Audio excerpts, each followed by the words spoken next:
আজকে নুহাশপল্লীতে আমাদের আজকে Manipur digital kindergarten and high school থেকে আমাদের সমস্ত শিক্ষার্থীদের আজকে এখানে নিয়ে আসা হচ্ছে। এখানে নিয়ে আসার উদ্দেশ্য হচ্ছে এটাই যেন শিক্ষার্থীরা এই অল্প বয়সেই তারা যেন হুমায়ুন স্যার সম্পর্কে জানতে পারে। এই হুমায়ুন স্যারের যে সাহিত্য, এটা শুধুমাত্র পাঠ্যপুস্তক শুধু নয়, তারা যেন বাস্তব জীবনে হুমায়ুন আহমেদ স্যার নুহাশপল্লীতে যে এখানে তার সমাধি রয়েছে, এই ধরনের সাহিত্যের যে তাদের প্রতি একটা ভালোবাসা, সেটা যেন এই ছোটোবেলা থেকে যেন তাদের রপ্ত হয়, সেই জন্য আজকে শিক্ষার্থীদের আমাদের নুহাশপল্লীতে নিয়ে আসা। আমি যখন স্কুলে পড়ি তখন থেকে স্যারকে চেনা শুরু করেছি। সো এখন যে স্যার যে এখন নেই, তার যে শূন্যতা, সে যে আমাদের মাঝে এখন আর নেই, এই জিনিসটা আসলে আমি বলে বোঝাতে পারবো না। ইভেন আমি যখন স্যারকে চেনা শুরু করছি তখনই স্যার নেই।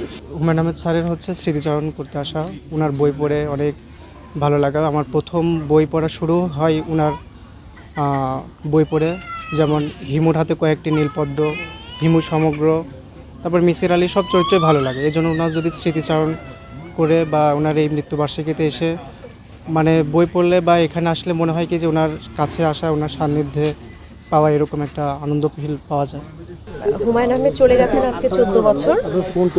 গত 14 বছরে শুধুমাত্র আমরা নুহাশপল্লীর কর্মীরা মিলেই হুমায়ুন আহমেদের জন্মদিন এবং মৃত্যুদিন একদম নিয়মিত পালন করেছি। শুধু করোনার একটি বছর পালন হয়েছে, আমি এসে পৌঁছাতে পারিনি একটি মৃত্যুবার্ষিকীতে, ঠিক না, রাস্তার কারণে। যাই হোক, এছাড়া 14 বছরের প্রতিটি সময় আমি আমার পরিবার নিয়েছিলাম, আমার সহকর্মীরা নুহাশপল্লীর সবাই মিলেছিলাম।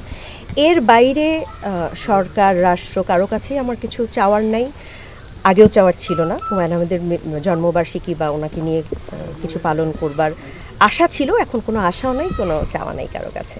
আমরা পালন করে যাব যতদিন আমরা বেঁচে থাকবো, বা যতদিন নুহাশপল্লীর একটি কর্মীও থাকবে, অথবা নুহাশপল্লীতে হুমায়ুন আহমেদের ভক্তকর্মী যে থাকবে, আমার সন্তানরা আছে, আমরা পালন করবো ইনশাআল্লাহ।